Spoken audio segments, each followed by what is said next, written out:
জোহরা মেহজাবিন মন্দিরা ৬ বছর ধরে পাইলট হিসেবে বাংলাদেশ বিমান উড়াচ্ছেন তিনি।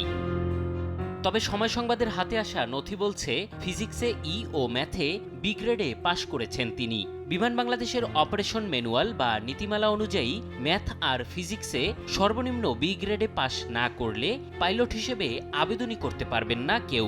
তাহলে মন্দিরা কিভাবে পাইলট হলেন সে প্রশ্নের উত্তর জানতে বিমান ভবনে সময় সংবাদ। জনসংযোগ বিভাগের মহাব্যবস্থাপক বশরা ইসলাম পুরনো বিষয় বলে উড়িয়ে দেন। তবে বিষয়টি নিয়ে দুদক তদন্ত করে যে মামলা দিয়েছে তা উঠে আসে তার কথায়। অনেক পুরানা জিনিস এটা, আপনারা এই কেস, এটা তো মামলা হয়েছে, দুদক মামলা করছে। তো সে তদন্ত সম্পর্কে জানতে গেলে যেন কেঁচো খুঁড়তে সাপ বেরিয়ে আসে। শুধু মন্দিরা একা নয়, নির্ধারিত শিক্ষাগত যোগ্যতা না থাকলেও ৩০ জনকে অবৈধভাবে পরীক্ষার সুযোগ দেয় বাংলাদেশ বিমান।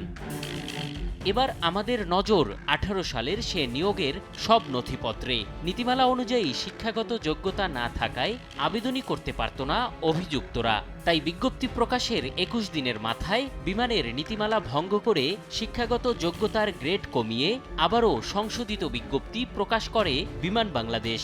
লিখিত পরীক্ষায় ভালো মার্ক না পাওয়ায় ২৫ নম্বরের মৌখিক পরীক্ষা নেওয়া হয় ১০০ নম্বরে।